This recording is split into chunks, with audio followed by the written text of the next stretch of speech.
Just a minute. Okay, so I hope you can hear me clearly. There was some problem with the audio. Now I hope it is clear.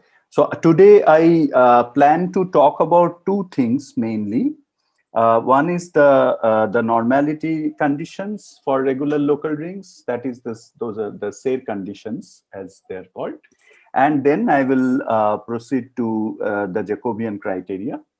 And I don't know how much I will be able to do, but let us see. And eventually the Jacobian criteria I won't be able to finish.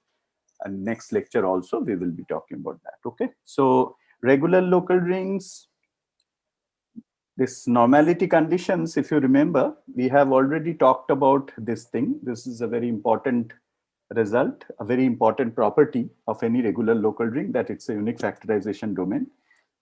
And for that, this was the way we proved it, that we first proved this lemma. In fact, this lemma was not only discussed by me, the technique essentially was also a part of the exercise, and that was discussed in the tutorial, and you have also solved it.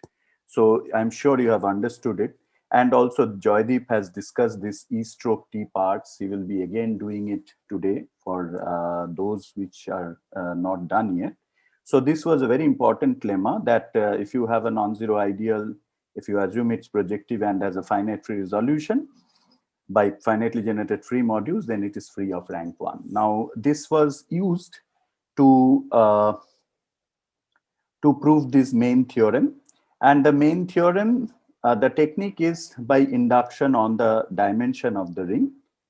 Okay. And as it proceeds, let me just quickly recall that part, because these techniques, if you see it again and again, then you kind of understand that there is a kind of a pattern. So in inductive technique, when you are dealing with regular local conditions, then you know what you try to do is you try to find a good element, namely here, you try to find a good element, go modulo that, then you have a regular local ring, and then you make sure that the dimension also has dropped.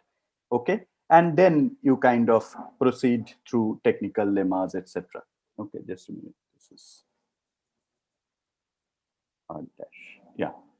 Okay. So, and it was done through 3 steps. One was we actually we did this, which we call this R mod RT.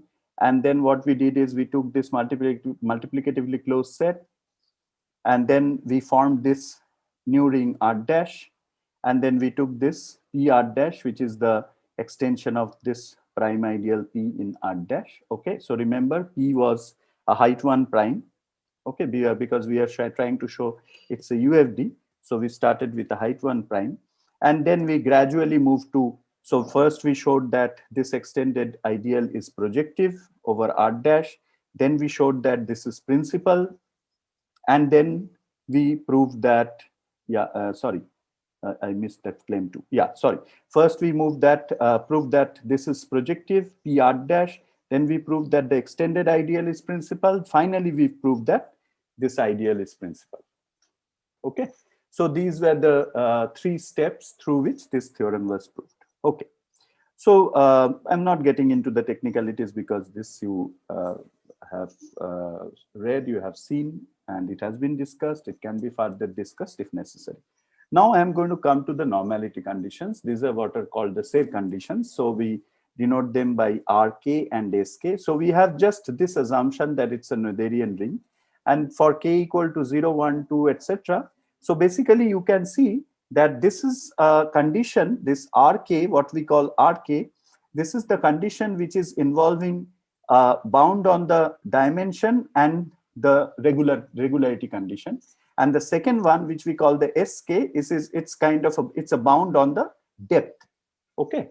So these are the 2 main things, and you will be seeing that a very interesting thing happens. Let me in fact show you the statements that I'm going to prove soon. So first we are going to prove that, yeah, okay. So first we will prove that this condition S1 is equivalent to saying that the ring has no embedded primes. Okay. So all the primes are isolated, right? They are all minimal. And then we are going to prove that there is a slide lag in this movement of slides. So second, we are going to prove that if you have a reduced ring, then this reduced ring condition is actually equivalent to these conditions S1 and R0. Now this is going to be of much use. We will be using it very, very frequently, and you will see that this will lead us to this theorem where we have this equivalent conditions that if you have R is the ring, Noetherian ring as usual, and you have the total quotient ring QR, and then these two are equivalent: normal, reduced, and integrally closed in the total quotient ring, and R is a finite product of integrally closed domains. So this is what will be a major step towards proving that normality condition. And the normality condition says that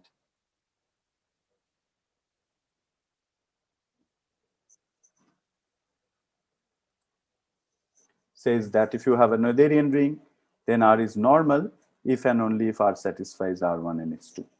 Okay, so this is going to be the main theorem for this part, and then I will move to the Jacobian criteria for regular local rings, which sort of then takes care of all the characterizations of regular local rings, right? Okay, so let us see how to do it. So this entire thing is kind of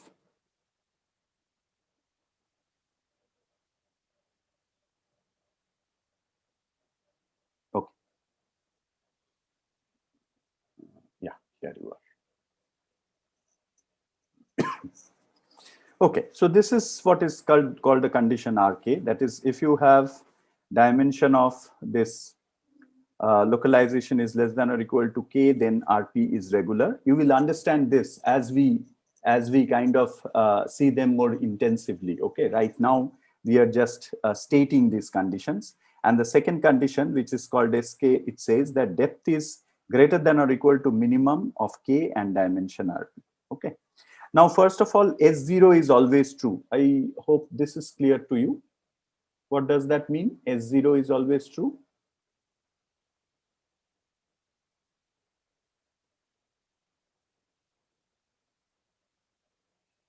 What does S0 mean?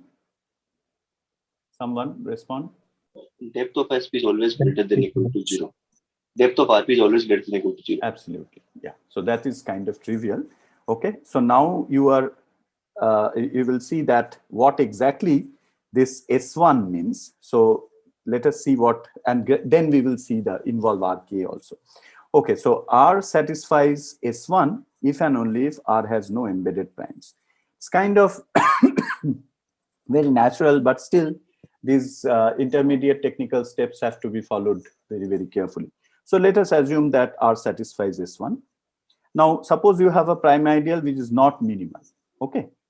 Then this dimension is greater than or equal to 1, and hence by S1, what is S1? S1 says depth of RP is greater than or equal to minimum of 1 and dimension RP, right? So depth of RP is greater than or equal to 1. If we say that S1 is being satisfied, because I am assuming that R satisfies S1. And this implies that P is not an associated prime. Is that clear to all of you? So these are some small things you have heard a number of times, but just please make sure, okay? Is this fine? That the depth condition says that P is not an associated prime?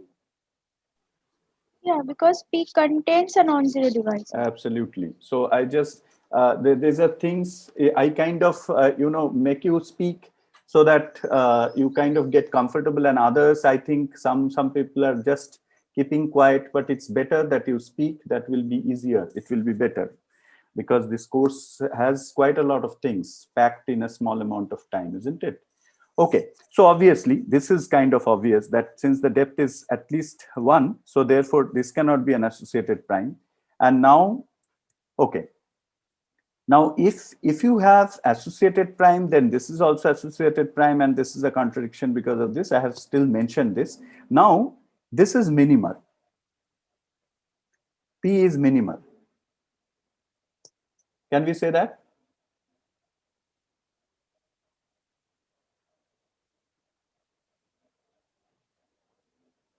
See, we are saying that if you have the S1 condition, I'm sorry, there is a slight lag in the movement of the slides, as I can see.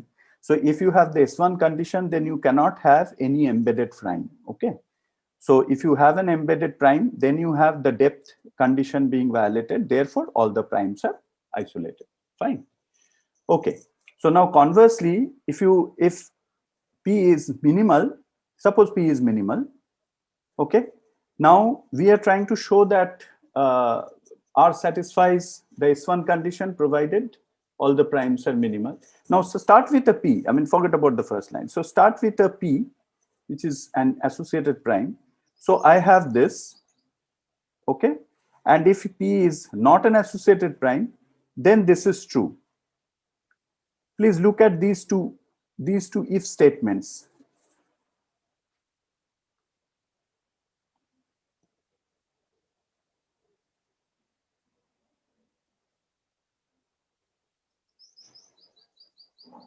Oh, sorry, I wanted to write non-minimal. Sorry, I see a mistake. Suppose P is non-minimal. Now please read, sorry for the typo.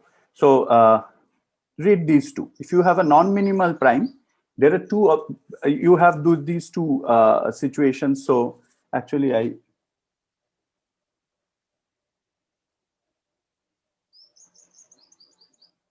yeah, this was not necessary. Anyway, yeah.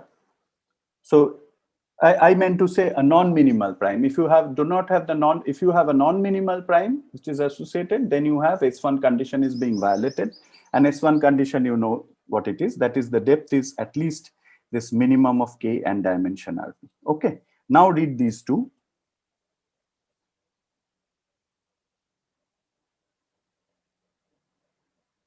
So what does this say?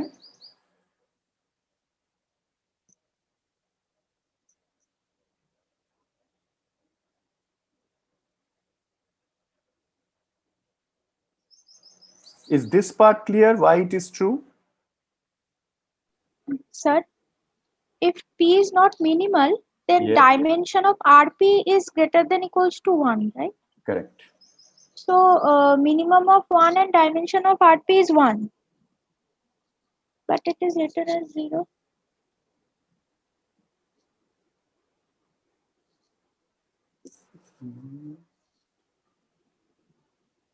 Yes. You are talking about this line? Yeah, if P belongs to associated primes of R, Yeah. then yes, that line. Depth of RP is greater than equals to 0 equal to minimum of 1 and dimension of RP. We are assuming that all the associated primes are like there is no embedded associated prime. Yes.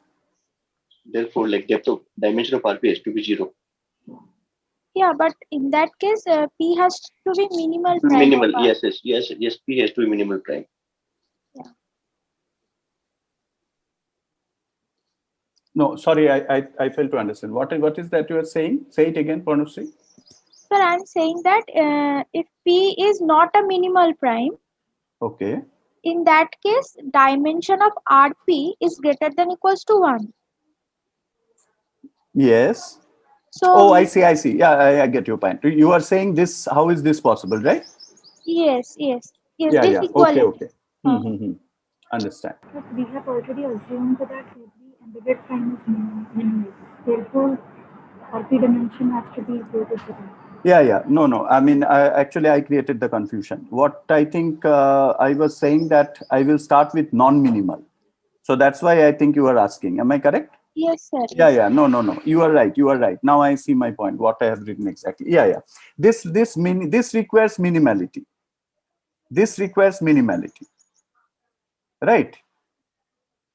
Okay, because otherwise dimension will shoot up. And this one, I think I need to rewrite it a little. Yeah. So what I mean to say, yeah, anyway, let us understand it. Let me not worry about this. I think I need to rewrite it. I kind of jumbled it up. So what I'm trying to say is, so there are two things. We are trying to show that if R has no embedded primes, then we are trying to show that S1 condition is satisfied. So therefore, R has only minimal primes, right? Correct? Yeah, yeah. Okay, so now this is what we have started with. Okay, so this is what we have started with. Now we start with P.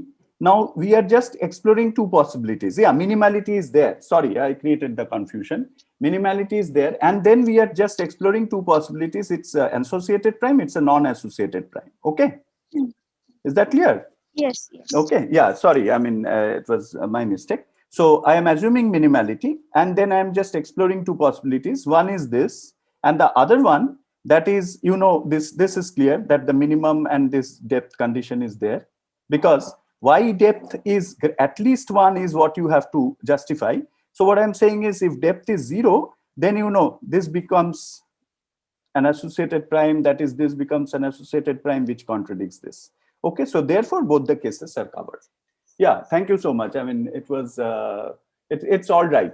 It's all right. Maybe I just add one more line, or even that is not necessary really. So we are saying that we start with, in fact, maybe I should not have written this first. That is creating the confusion. You start with a minimal prime, and then I just explored these two possibilities. One is it's an associated prime. Second is it's not an associated prime. If it is a minimal associated prime, then you naturally have that, and therefore the S1 condition.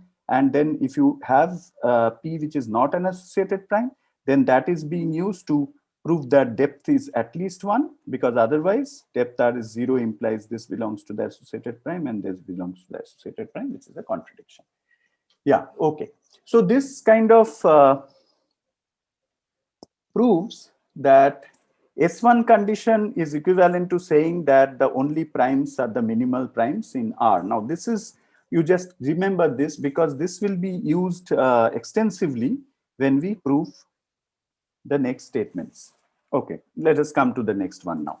So you have reduced, you know what that means, the nil radical is 0, and that is if and only if R satisfies S1 and R0 both. Okay. So first observation, that R0, I think I should open. Okay, so first of all, R0, if and only if RP is a field for all minimal prime ideals P of R. So the condition R0, which means that dimension RP is less than or equal to 0, implies RP is regular. And I'm just restating R0 condition. Is that clear to all of you? Okay, this R0 condition.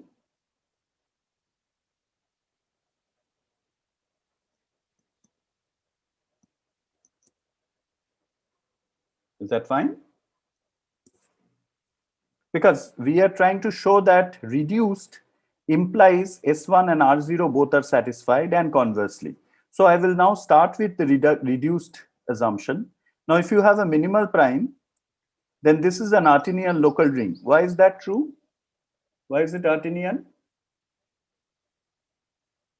It is dimension 0. Of course. Okay, so therefore, nil radical, you know, nil radical of RP is the localization of the nil radical, and that is 0. So that RP is a field, right? So therefore, R must satisfy condition R0 because of this observation. And now, if R does not satisfy S1, so what is S1? You know what S1 is. That means depth of RP is greater than or equal to minimum of 1 and dimension RP. Okay, so if R does not satisfy, so then there exists an associated prime which is not minimal, because we have already seen S1 condition is equivalent to saying that it has no embedded primes. So therefore, there must be at least one embedded prime if R does not satisfy S1. Now, suppose this is the listing of the minimal prime ideals of R. Okay, so then P cannot be contained in this by prime avoidance. Now you choose an A in P such that A is not in any one of these PIs. Okay, so A is avoiding all the minimal primes. Now A is a zero divisor. Why? Why is A a zero divisor? So A is in associated prime. A is in Exactly, P. because A is avoiding these things, and therefore it cannot. It's in P, and remember this P is, we have started with is sorry, I think I should proceed. Yeah, so I've started with a P, an associated prime, which is not minimal. So A is in P and therefore zero divisor. So there is a B non-zero such that this is vanishing. Okay, now you proceed to RPI for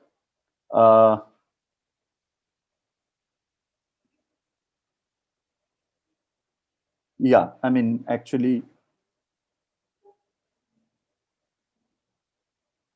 I should have indexed it perhaps. Okay, anyway, let us see. That's not going to be a big problem. So so what we do is you have a, yeah. So first of all, can we say that I can get a B, I can get a B non-zero such that BA is 0. That is clear. Now, can I say this, that this is in RPI for all I? That's kind of obvious. Now, A by 1 is a unit in RPI. Why is that true? Because of this. And therefore, you must have, this is 0 in RPI. And therefore, you have these elements SI, which are avoiding PI, but SIB is 0.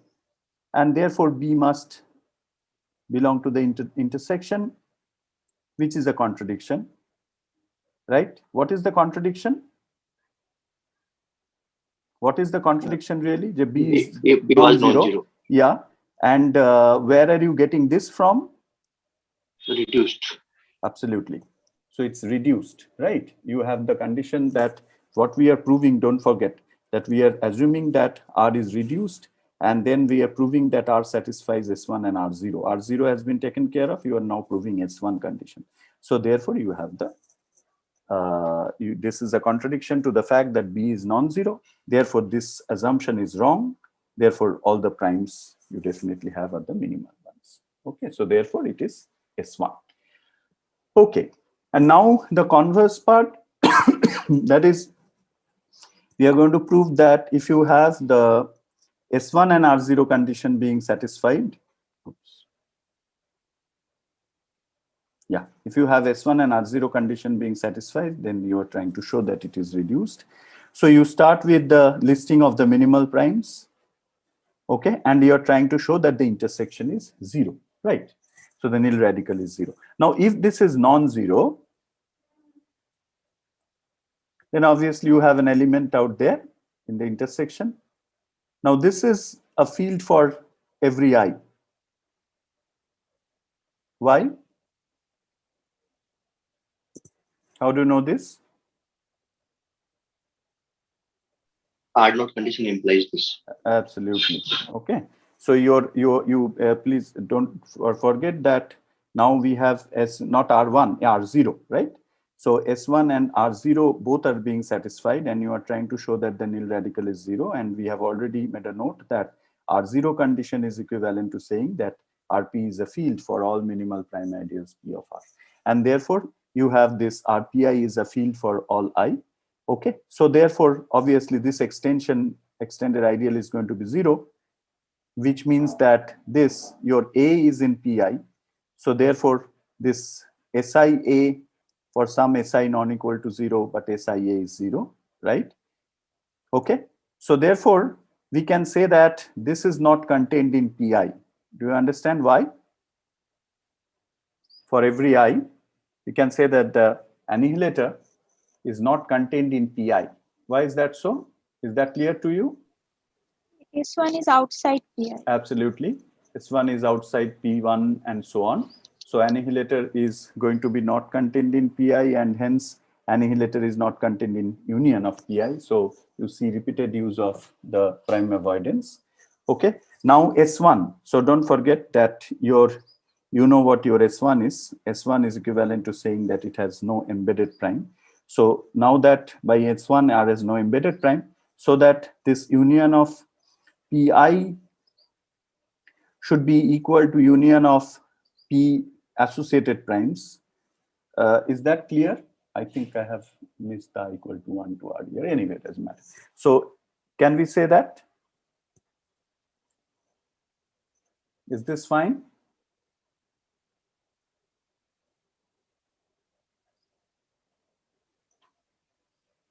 Yes, because all the associated primes are minimal. Absolutely. All the associated primes are minimal because you have already assumed that S1 condition is being satisfied. So therefore, you have this equality, and which implies that NA is not contained in the union of these union of these associated primes, which is a contradiction. Which is a contradiction to what? Which is a contradiction to what? Which is a contradiction to which part do you see here which is being contradicted? What is that you have started with? Here you are. Yeah. So we have assumed S1 and R0 condition, P1, P2, PR were the minimal primes. You are assumed that intersection is non-zero, that means nil radical is non-zero, and we are coming to a contradiction, right? So intersection of these Pi is non-zero leads you to an element, and then you are coming to this because of these ones that you get SIs such that this, and then you have this observation, and finally this is not contained, which is a contradiction, and hence this must be zero. So as you can see that your NA is, so it can somebody tell me what is the contradiction here? Zero divisor. So associated times of the union are zero divisor. Say it louder, I can't hear you. Are union of all the zero divisors. Like zero divisor set of zero divisors and Absolutely. Okay, okay. So your a set of associated primes, their union, and that is the set of zero divisors, and then this is not contained. Of annihilator of A will be some zero divisor. Absolutely. So therefore, this has to be zero, and then you have proved that it is reduced. Okay. So as you can see that it's basically playing with the associated primes, but gradually you will see, and so we have just marked the progress because it's not possible to show you all the slides simultaneously. So just remember these main facts, okay, the facts which are going to play the major role. So one is that you kind of remember that S1 condition is equivalent to saying that it has no embedded primes. This is the main thing. You remember the R0 condition. R0 condition is equivalent to saying that for all minimal prime ideals, the localization is going to be a field. Okay. And now using that, we have now proved that reduced is if and only if S1 and R0. So that means that for all it has, there is no embedded prime, and for every minimal prime ideal, the localization is going to be a field. That these two conditions together, they imply that the ring has to be reduced. Okay. Okay. So now we are more or less set that we are going to prove this very important theorem, where we show that how this normality can be made equivalent to reduced and integrally closed, and also this finite product of integrally closed domains. By the way, normal, we have already, I think, mentioned this once previously. So a ring R is normal if R localized at P is an integrally closed domain for every P in the spec of R. Okay, so this is the definition of normal, and we are working with the assumption that it is Noetherian, so that remains. Okay, so now here we are. So QR denotes the total quotient ring. You know what total quotient ring is anyway. We will again have a chance to recall it here when we start proving. So these are the three conditions. So let us start. So one implies two. So if you assume that it's normal, that means localization for every prime is integrally closed domain. So if you assume R is normal, now see what we are going to show is that it is reduced. Okay. But reduced, you already know that it's enough to show the S1 and R0 condition. So that means showing that there's no embedded prime, and showing that for every minimal prime ideal, the localization is a field. So all the primes are minimal, and for every minimal prime, the localization is a field. These two conditions imply the fact that it is reduced. So that's exactly what we are going to do. So if you start with A, then A to the power n is 0, okay, for every P, and Rp being a domain, A is 0 in Rp for every P in spec R. Now, if A is 0 in Rp for every P in every P in spec R, then A is 0 in R Why is that true? Why is this true? Hence, someone please speak. Annihilator is the whole ideal, whole ring. Annihilator phase R. Okay. So therefore, you have reduced. Okay. Fine. Integrally closed. So in fact, here, yeah, I mean, I said unnecessary things. Actually, since you are assuming normal, you don't have to go into any kind of condition. It's much simpler because you have this very special thing happening, that localization is a domain for every prime ideal P. So you don't need any set conditions, nothing, right? So here it's quite straightforward, showing that it is reduced because you are assuming normal. But you will see that eventually how we have to use set conditions. Okay, so now the next part, we are trying to show that it is integrally closed in the total quotient ring. Okay, so start with an element A by B and assume that it's integral. Okay. Now, if you take any maximal ideal of ring R, fine, then alpha is integral over Rm. Is that clear? Assuming that alpha is integral over R, if you take the total quotient ring of this Rm, then alpha is integral over Rm. Remember that I have the condition normal. Okay. So therefore, for every prime ideal, the localization is an integrally closed. Here it is. You have an integrally closed domain. Don't forget that. Fine. Okay. Is that clear to you? Just don't lose track, because I'm changing slides and then I should keep this here. Is this fine? I started with an element which is integral over R, which is in QR, and then I am taking this, which is integral over Rm. Is that fine?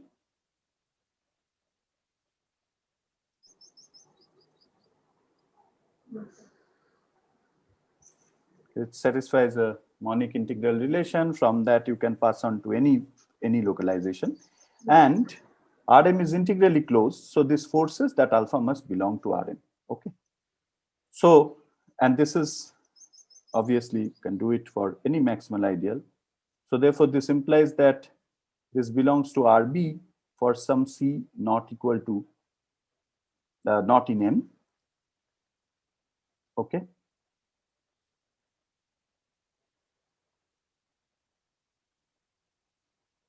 Yeah. So here is your alpha. So here it is. Now I can move on to the next slide. So here is your alpha. And then I'm saying that Ca belongs to Rb for some C not equal to M. Okay. Now you collect those lambda such that lambda A belongs to Rb. Fine.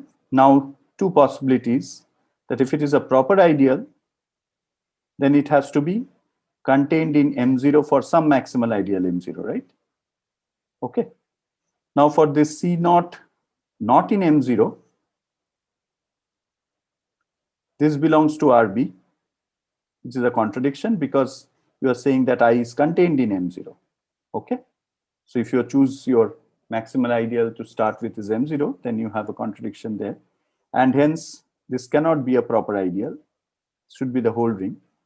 And therefore, this must be in R. Tell me if this is clear, these steps. So you have started with an element which is integral over R. Then you have passed on to Rm. You have used the integrally closed condition of Rm, which forces this element to belong to Rm itself, which in turn gives you this C such that Ca belongs to Rb. This B came from here, this expression. And now you're collecting all those elements. You are trying to know whether these lambdas such that lambda A belongs to Rb, whether it is a proper ideal or not. If it is, then it is contained in some maximal ideal. But then you have this C0 not in M0. And on the other hand, C0 A belongs to RB. So therefore it's in I. So therefore that's a contradiction, which therefore implies that this must be 1, and therefore you must have that this element is in R. Is that fine?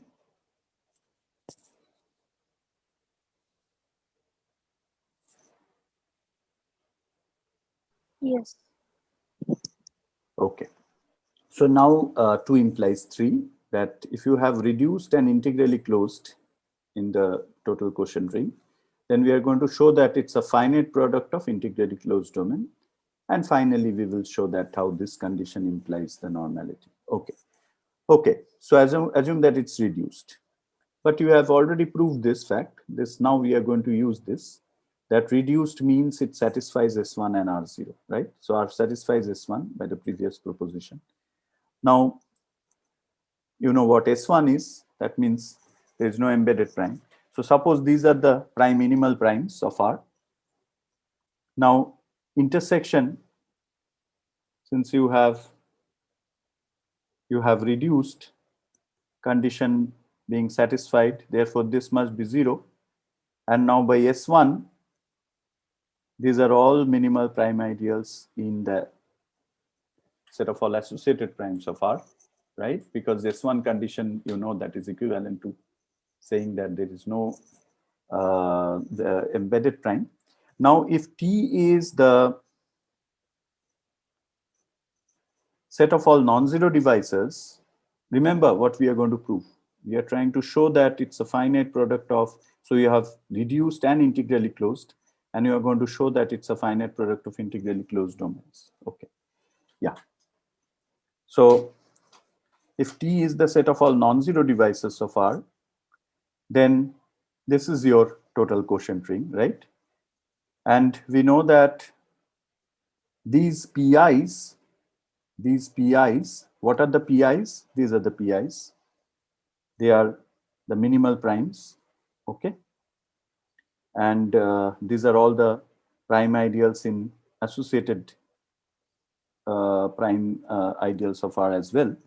Okay, so now they are all mutually co-prime, and therefore their intersection is 0. Why are they mutually co-prime?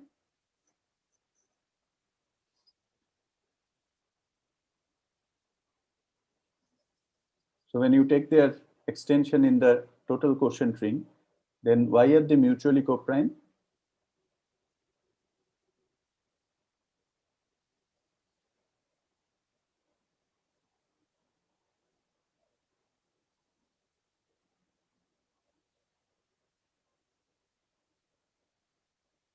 So this mutually co-prime,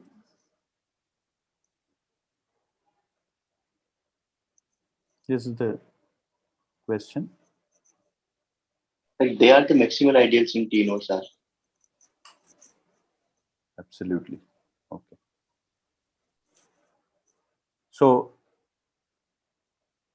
mutually co-prime together with this condition, right? So you can invoke Chinese remainder, and then you have QR, which is T inverse R. T is the set of all non-zero devices.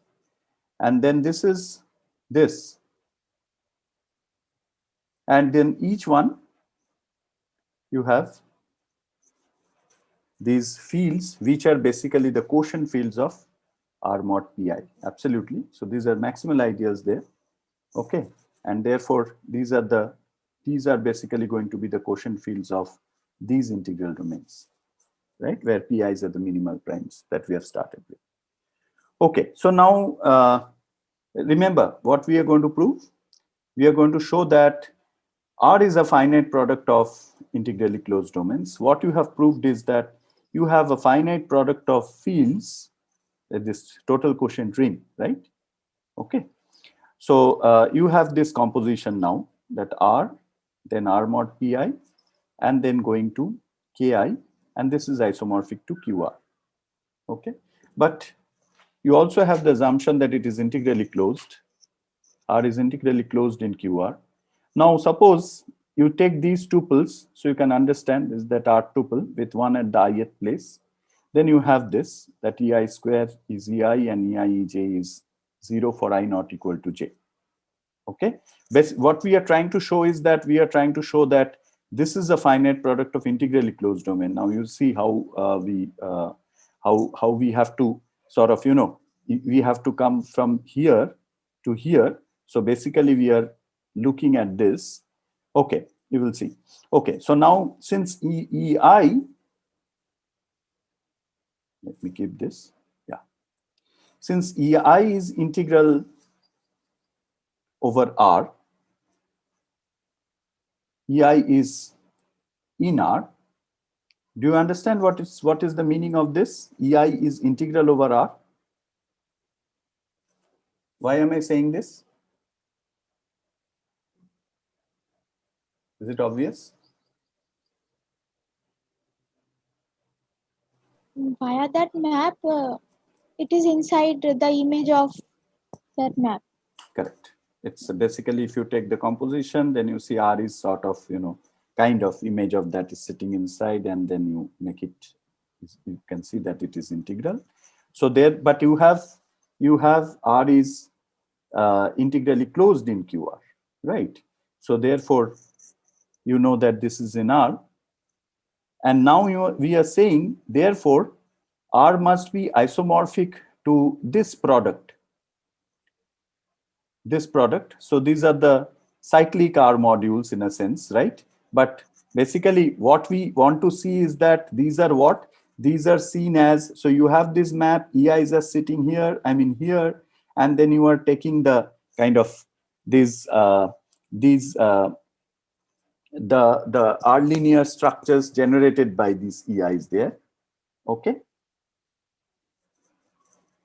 Now, when I'm saying this is integrally closed, this is integrally closed as what? This is integrally closed as what?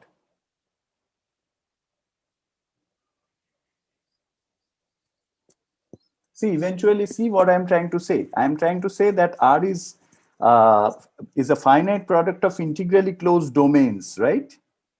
Okay. I only have this assumption.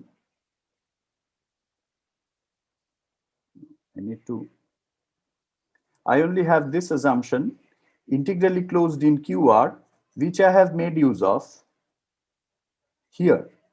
I have used this map and I have taken these elements here, and they are integral over R, and therefore I have made them belonging to R. Okay. And now when I am taking this, okay, when I'm taking this, so what kind of association is being done? So when I'm saying REI is integrally closed, what does that mean?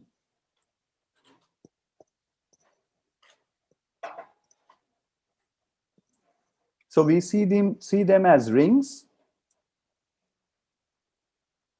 As a subring of Ki. As a subring of what? Ki. Yeah. So basically here, see, the point is these are like what? I mean, yes, you are right. But these are like, so since EI belongs to R and therefore you have this isomorphism. But what is this isomorphism? Can somebody tell me what is this isomorphism? This is being induced from here, right? But what is this isomorphism really? How will you map?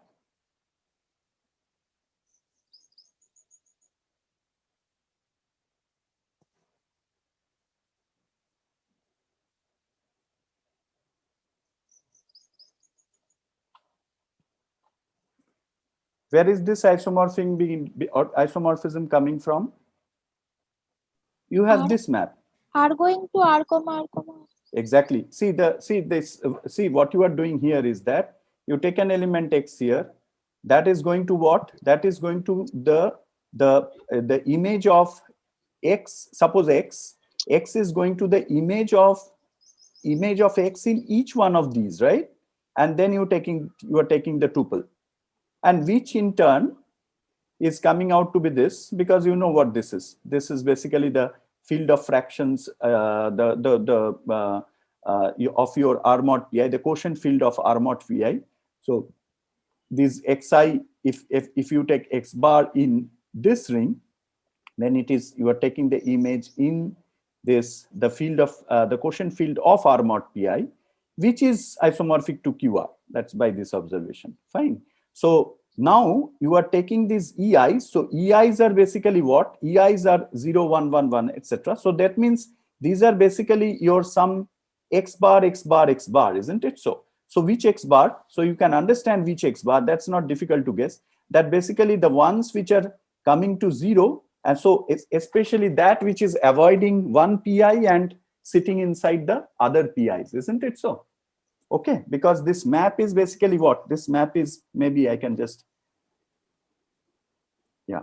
So x going to x bar, x bar.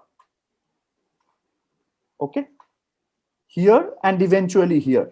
So now when I'm associating these EIs, so basically what is the association? That for each x, I am coming to that element which are kind of sitting inside the other pi's and avoiding one pi. Okay, so you have the bunch of minimal primes. So now this is the element. So eventually I can see them as coming from elements from R. So that's exactly what is being done here. And now integrally closed condition is giving you that they are in R. Okay, so I can assume that here you have, these are the domains, they're integrally closed, and you have the finite product. Fine. So understand the EIs with the help of this, then you will immediately understand what are the elements that are being chosen here. Okay. Sir, why REI is integrally closed? This part is not clear. No, that's because you have REI, because R is integrally closed. Yeah, that is integrally closed inside QR, and I am seeing REI as a subring of KI, right? Yes. So how can I say that using integrality of R?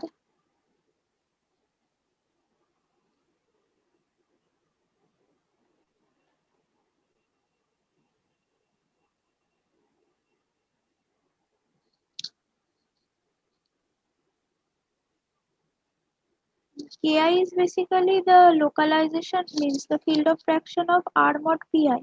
Yes. EI is in KI. PI is in KI. Huh? So that is basically the 0 and then 1 bar and then 0. Right. Right?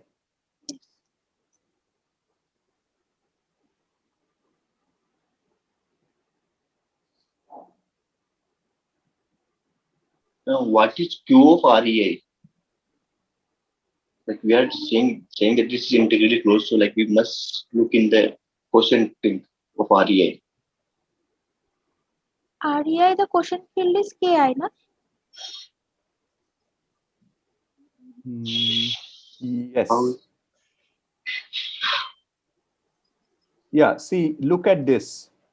So basically here, your 1 bar is, so yeah. So it's like 1. Basically, REI is R mod PI, na? Yes, but I'm just trying to write the map for you. So what you do is,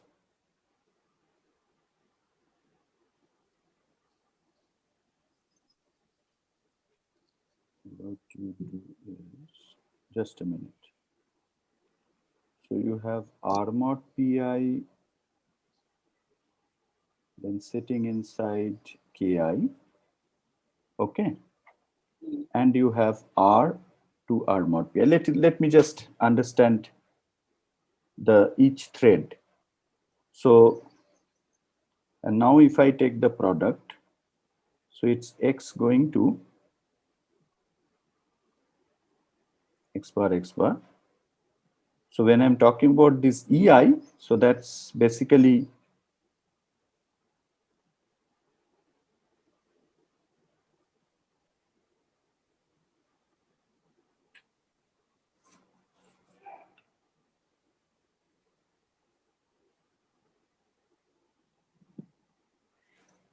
No, this has to be written. Actually, I'm just sort of, let me keep it, I'll keep it a little pending for the time being. This has to be, the map has to be written. The map has to be written.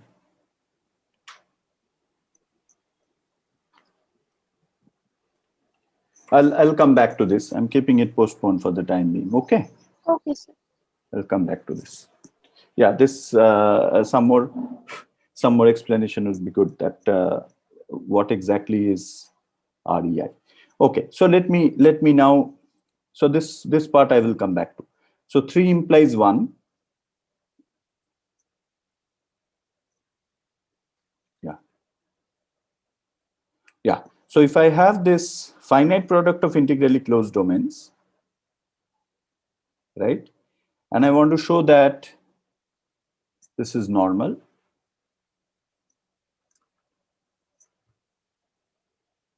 Yeah. So this is your finite product. Each Ri is integrally closed.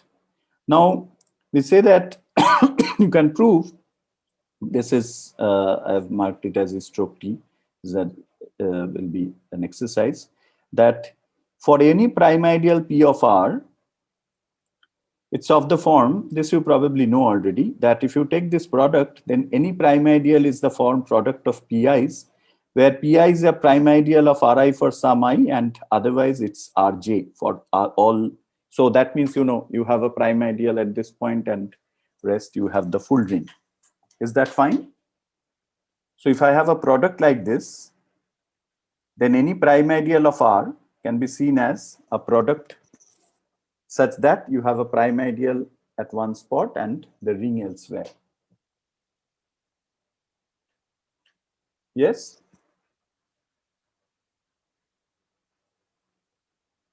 Yes, sir. Okay. So if that is the case, then when you are taking the localization, okay, then this, I think I should be writing RIPJ. Just a minute. This I and J is rather confusing. I have said PI is a prime ideal and PJ is RJ. So I mean to say, just a minute. Yeah. So, okay. This is integrally closed. And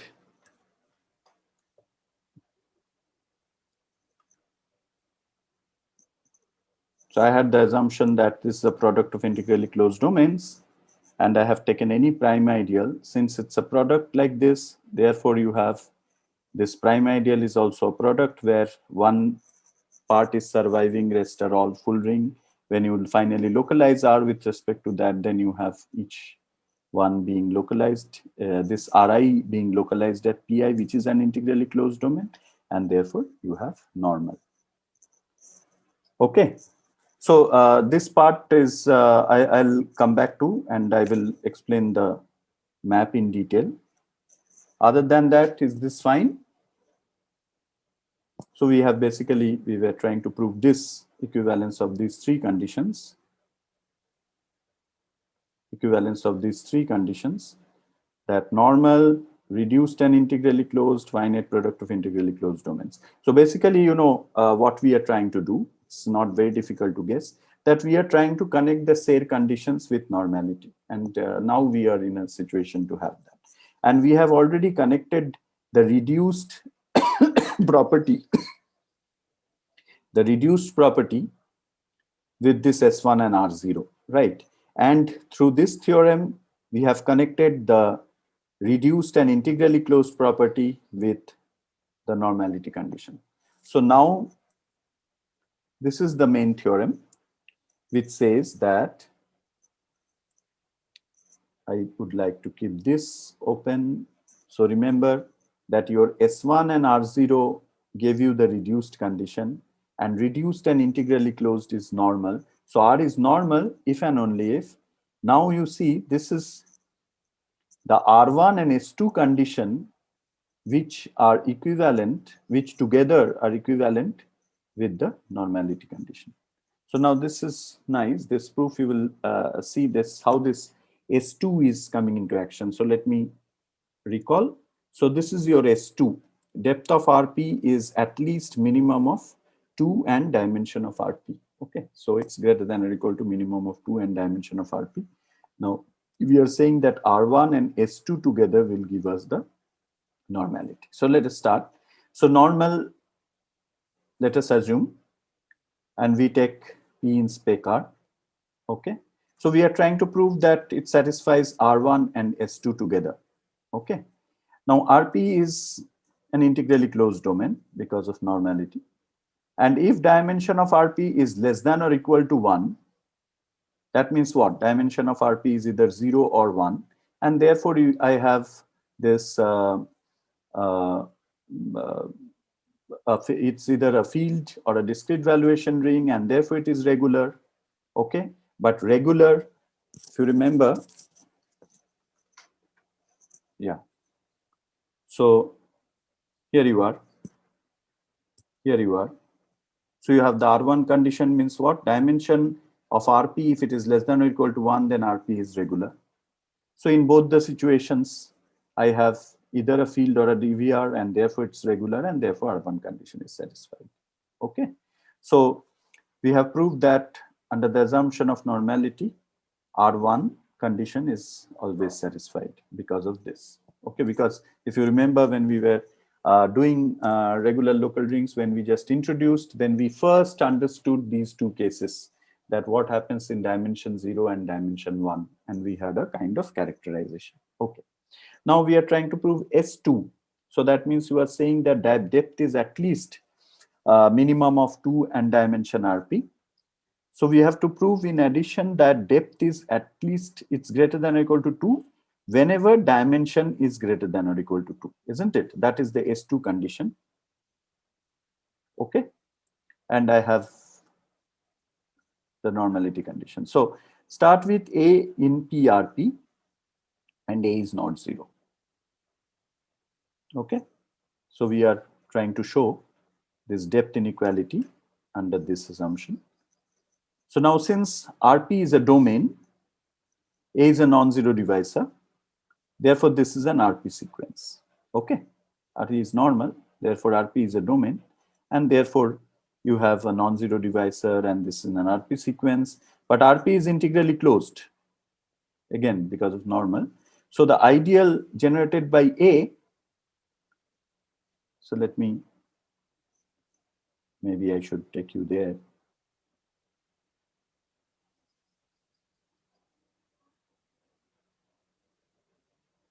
Yeah, RP is integrally closed, so the ideal A has no embedded components. Is that clear to you? This is, again, this has been marked because this, but is it kind of obvious? There are little observation involved in this.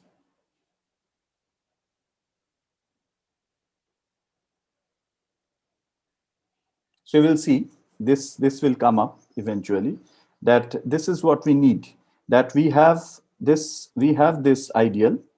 Okay, remember what is A? A is a non-zero divisor, and therefore you have an RP sequence. I mean, A is a non-zero divisor, and integrally closed is saying that therefore it has no embedded component. So if you take an associated prime of this RP mod ARP, then I can say that Q is not PRP. Please don't forget that I have the assumption of, just a minute, yeah. I have the assumption of normality, and I am trying to prove the S2 condition. That means I am trying to prove this, okay, whenever this is true. And what am I doing? I have started with an element.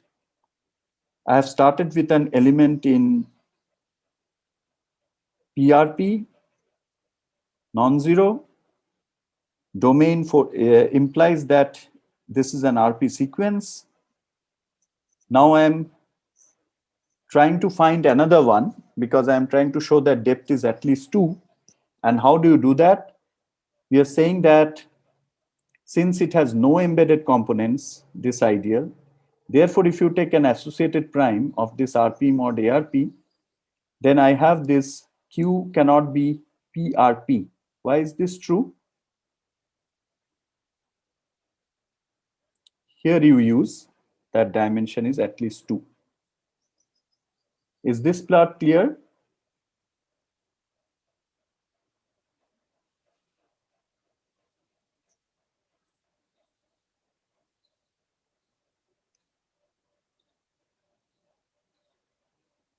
Is this part clear? Yes, sir. And then, then you kind of have your element, because then you choose your B, okay? Choose your B such that B is avoiding the associated primes, okay, of this quotient. So therefore, B is a non-zero divisor modulo A in RP, and therefore you have an RP sequence, and therefore depth is at least 2. Okay. So here, this is a very important fact which which is being used here. But you will see that this is nice. But this you should remember that integrally closed condition is essential for this to have. I mean, essential in the sense, since we are tagging the integrally closed with the said conditions. So this is what we are basically trying to prove, that. Here you have the S2 condition. Now that R1 condition immediately followed from normality. But for the S2 condition, we need to show that this depth is at least 2. And here, again, we are using this integrally closed because that is the only thing given to you essentially, isn't it? So integrally closed, and therefore you have this having no embedded components is being used here, that this is not PRP, and therefore you choose an RP sequence. Okay, so depth is therefore at least 2. Okay, so this settles the, yes. Sir, have you used here that RP mod A is normal somehow to say that it has no embedded prime? Yes, absolutely. Yeah, we will come to this, Pharmacy. Just wait. Yeah, absolutely. That's one small step is required too. You mean this part, right? You are asking about this part. Yes. Yeah. So we will come to that. Okay. Okay. Now, actually I didn't want to add the detail here because it's of a slightly different nature. So I just wanted to stay close to this normality and regular local conditions, etc. We will come to that. We will have a discussion. Okay, so the converse part is that if I have R1 and S2 both being satisfied, then we are going to show that normal. And remember, I have this equivalent criteria. Okay, and I have R1 and S2. So assume that is satisfying R1 and S2. Now this implies that R satisfies R0 and S1. Is this true?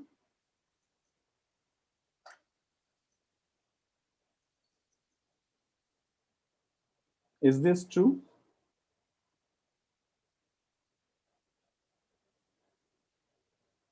So basically, we are forcing the reduced thing first. We are forcing the reduced thing first. So for reduced, we have this.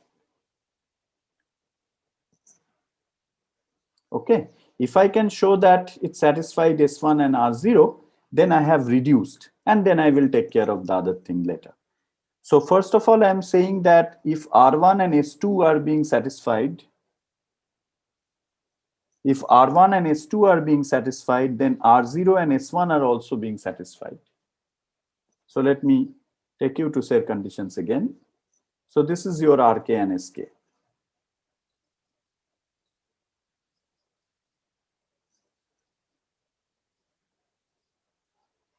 And what is R0? This is R0.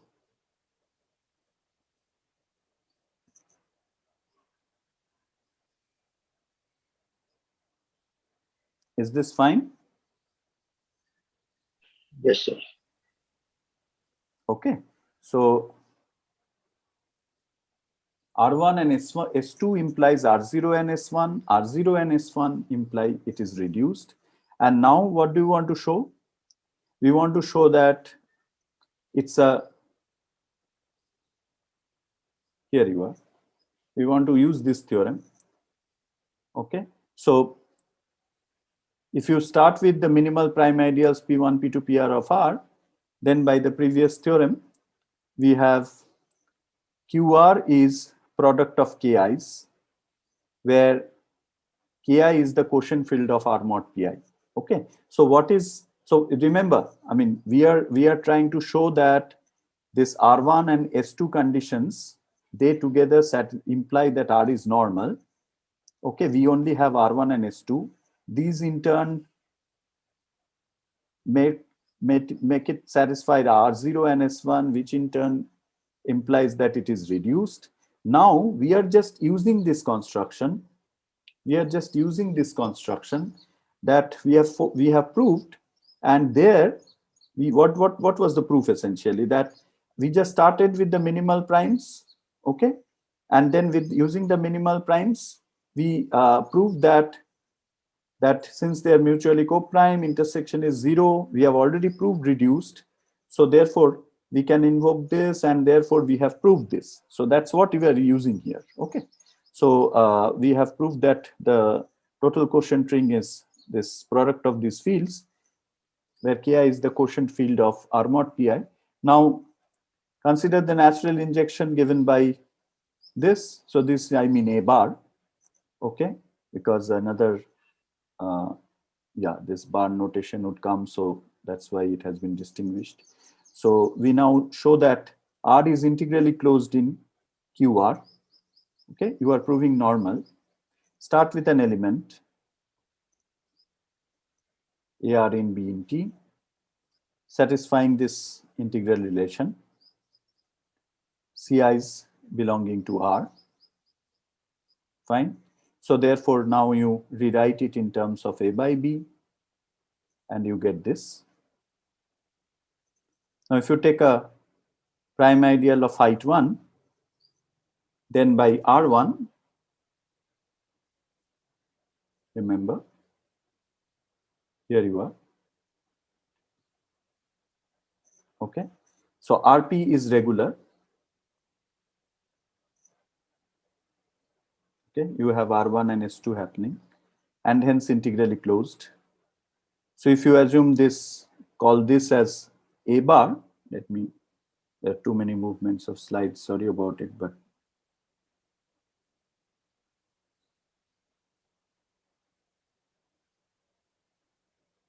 yeah. And B1, B bar is B by 1. Then this relation shows that this is integral over RP, therefore belongs to RP because it's integrally closed, right? Why? You have regular, and therefore UFD, you know that. Okay, and hence belonging to RP. That means this belongs to B bar RP for every prime ideal P of height 1. But R satisfies S2, and this is a non-zero divisor. So this satisfies S1, right? Because it's a non-zero divisor, you have gone modulo that, and therefore this, you have this S1 condition, and therefore it has no embedded prime because S1 is equivalent. So therefore this is unmixed and of height 1. And since this belongs to BRP, for every prime ideal P of height 1, therefore this forces that this belongs to BR, that is alpha belongs to R.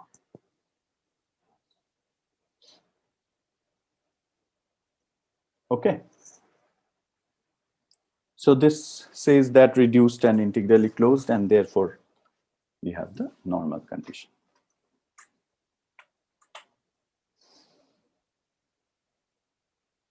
Fine. So this is basically how you show that the normality. This is what we have proved, that if you have a Noetherian ring, then normality condition is equivalent to R1 and S2. And then you know that since now you can link it with what we have already proved, that regular local ring. So if I take you back to the initial slides. Yeah. So we have the first, it was proved that every regular local ring is a UFD. And eventually then we said that, so therefore, if I have regularity condition, then you know that if you localize, then you have regular local. And therefore, if you have the normality condition to be satisfied, then this is another way to look at it. Okay. And you will see that we will add a couple of observations where you will directly see that how the regular local is being sort of made equivalent using the said condition. So here we have said normality conditions, and then we will easily tag it with the regular local conditions. I mean, regular ring conditions. Okay. Okay. So now I have spent quite a lot of time on this. So I think now I should go to this. Yeah, I want to go to the Jacobian criteria. We will come back to these discussions, to the pending stuff. So let me open this. Yeah, here you are. Okay, so this is the Jacobian criteria for geometric regularity is this section, and my principal text for this is Professor Balwant Singh's book again. And just a later part, I will deviate slightly from that book, but the major part is from that book. Okay, so, and we will try to talk about the most general situation here. So you have a field K, and R is a ring containing K. Now this is first what we define. The dimension of R over K at P, let me read it like this. This is defined to be the transcendence degree of this residue field Kp over the field K, and then dimension of Rp. Their addition is, this is what is being defined as dimension of R over K at P, okay, where Kp is the residue field at P. And note that this is the same as dimension of, whether you are taking it for dimension of R over K or over Rp over K, then it's the same.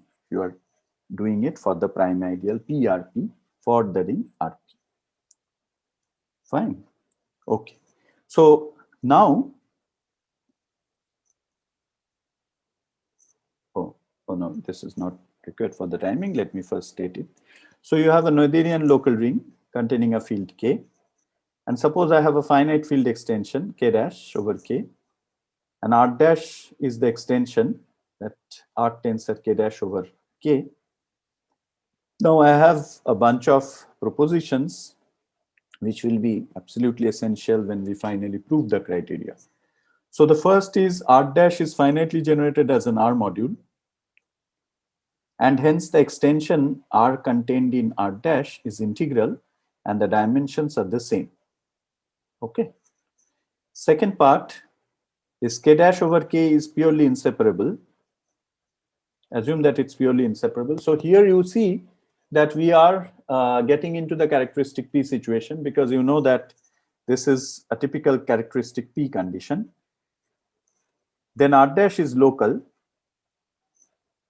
And if M dash is the maximal ideal of R dash, then this residue field Km dash is K dash Km. By the way, are you comfortable with this notation? Do you know what this is?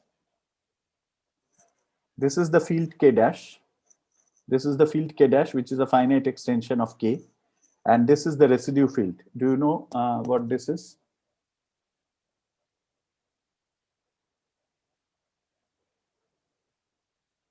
And are you comfortable with purely inseparable? I mean, at least the definition and all this.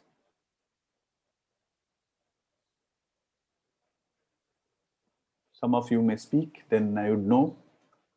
Because actually the previous slide I kept that if necessary, I will add some main definitions and statements about purely inseparable, but I have not done that yet. So if needed, I can do that. So is this fine? Do you know what this is? Somebody? Yes, sir. Purely inseparable, its minimal polynomial is x minus mu to the power n. No, not purely inseparable. I am saying this notation.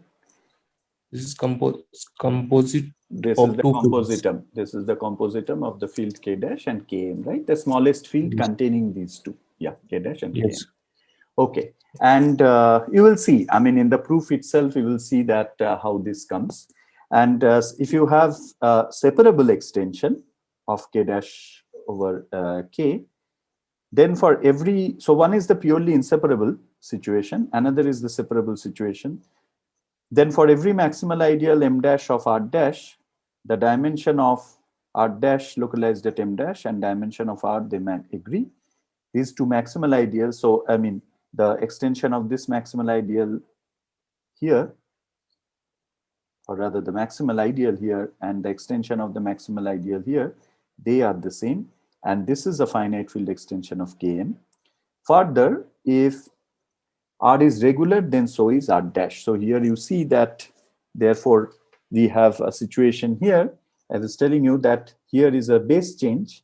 Here is an extension with respect to a finite, it's a finite extension of this field. So if you have a separable extension, then if you have regularity condition here, then the extended ring is also regular. Now this is, you can understand this is kind of the characteristic P situation. This is the characteristic 0 situation. And we have this, you will see that how the Jacobian criteria takes care of both. And finally, we are saying that these dimensions are the same for every maximal ideal m dash of r dash. Remember, this is what the sum of the transcendence degree and the dimension of the ring localized at that point. Okay. Okay, so I think I can just get started, and eventually wherever there is something required, we can stop at that point. So here we are first showing this, that r dash, this is r dash.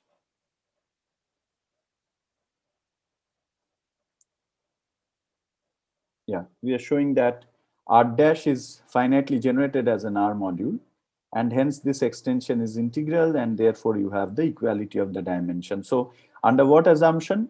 You have a Noetherian local ring containing a field K, and you have a finite extension of the field, and then the extended ring R dash, this you have this extension, I mean the base change, then you have a finitely generated extension. That's what you are saying. If you have a finite field extension, then you have a finitely generated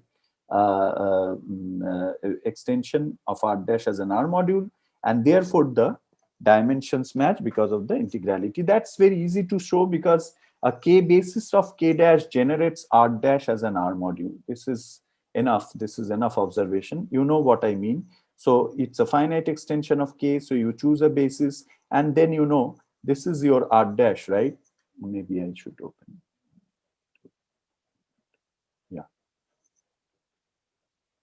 Oops, I don't know why this one opens always.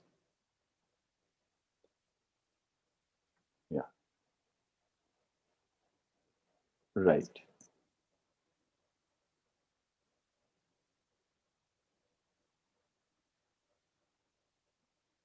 Yeah, so you can understand what I mean to say, that you choose the basis. So, and then you just, so if you have the, if you choose a K basis of K dash, so let us say V1, V2, Vn, and then just take Vi tensor 1, and then you have your necessary generating set over R, right? Generating set over R of R dash, and then the rest follows. Okay.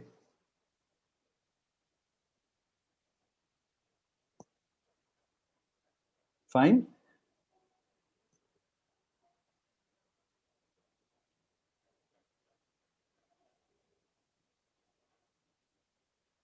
Okay. And since we're not responding, I'm assuming that it's okay. Now the purely inseparable part. This purely inseparable means what? It means that it's an extension, and you are assuming that the base field is the base field is of characteristic P, positive characteristic. Now, when do you say purely inseparable? So first of all, an element here. So maybe I can just add 1 or 2 lines here so that it becomes easy. So let me just, yeah. So basically what we are saying is that K dash over K is an extension. Characteristic K is P. Okay. So let us say alpha in K dash is purely inseparable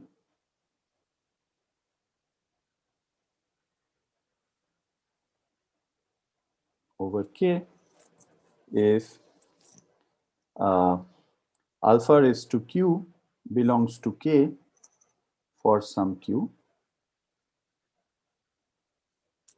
Okay. And K dash over K is a purely inseparable extension if every element is purely inseparable.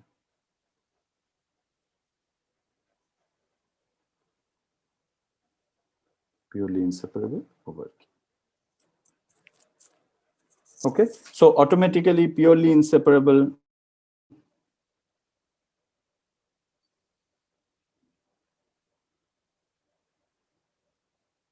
is an algebraic condition that is clear. And one classical situation, I'm sure you have seen this, that if you look at, so as usual, I have characteristic K is P. Then if you take the polynomial, let us say f of x equal to x raised to P minus T, and this is you are taking over KT. I'm sorry, I mean over KT.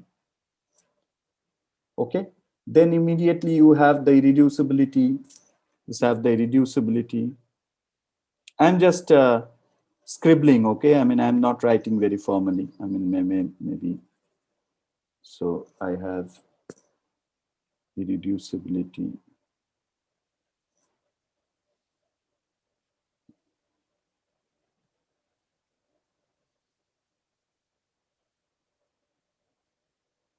No, maybe I should write it in a slightly different way. Instead of going to the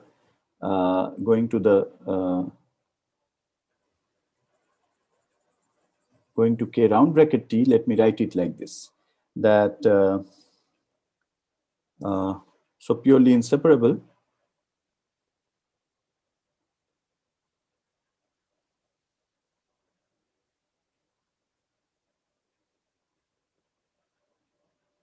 extension can be created by adjoining the pth root of an element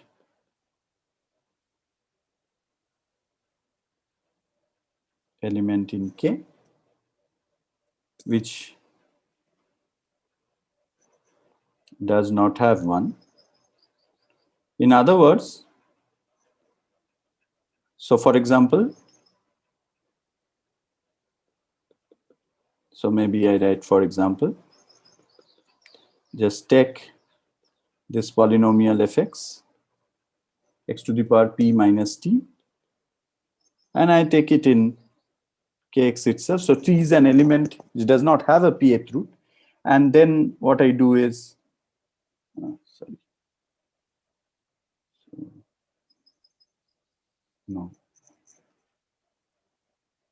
it's not allowing me to add a page here. Anyway, so and then what I do is basically take the Kx quotientated by x to the power P minus 2. So this is a typical, you know, you are just adjoining, basically you are adjoining this T raised to 1 by P, right? The pth root of an element which does not have a pth root in the base field. So this is a typical situation of of a purely inseparable extension, right? So this, just keep this in mind. We don't need much for at least proving this fact. So what is that we are proving?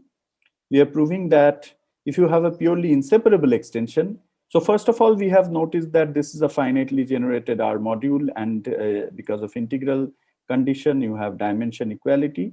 Now, if you have a purely inseparable extension, k dash over k, then R dash is local and M dash is the maximal ideal of R dash. Then you have the residue field at M dash is going to be the compositum of these two fields. Okay, so let me, time is up. I'm already late, but quickly let me just show you the steps, and then again we will come back to this in the next lecture.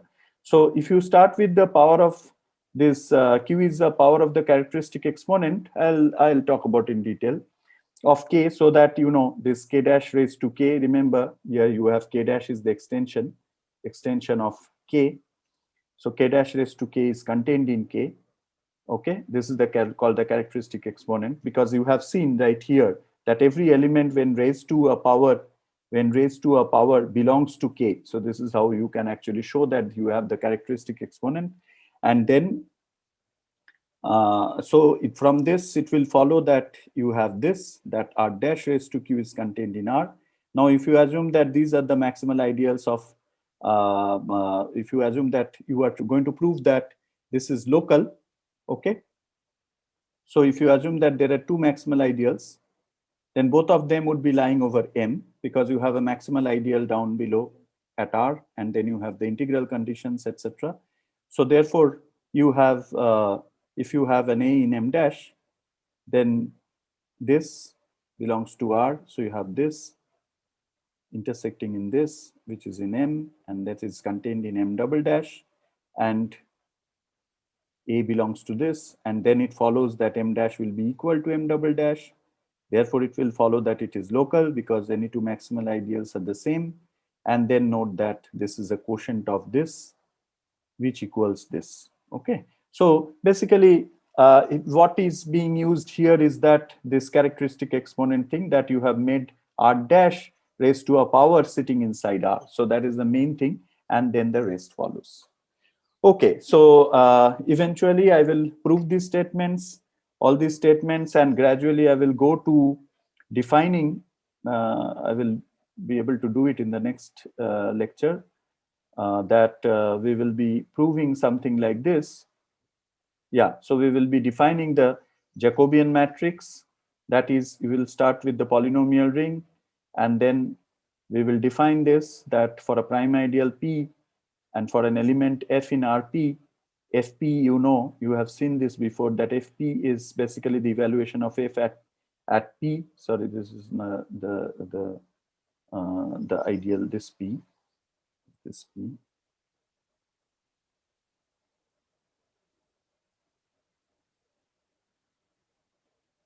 Okay, so Fp is the natural image in the residue field. Now what you do is define the Jacobian matrix as, so you take the formal partial derivatives of these polynomials and then evaluate them at P. That means their natural image in this residue field. This matrix is what is called the Jacobian matrix. Okay, so this is the matrix over the field, that residue field, because you have evaluated these polynomials at the residue field. And then finally, the we will be able to, I don't know if I have written it yet. So yeah. Yeah, so the Jacobian criteria would be this. First, we will show that what can we have about the rank of this matrix. So we will prove that this rank is, yeah, first we will show that the rank is basically this, given by some number which is coming from here. And finally, we will show that, yeah, so finally we will show that if you have the correct rank, that means the maximum rank is being attained, then I have the regularity at P. So you can see that if you know your affine algebra, and if you know the presentation of the affine algebra, and then you can form the Jacobian matrix, and actually you can check if the rank. So if you want to show that it's not regular, so that means you have to find a suitable prime p so that the rank drops. Okay, so the rank is not the expected rank. So this is extremely useful. So we will talk about it in the last lecture. That's my next lecture. And also, if time permits, I will also talk about the singular locus and things like that. Okay, so thank you so much. I'll stop here.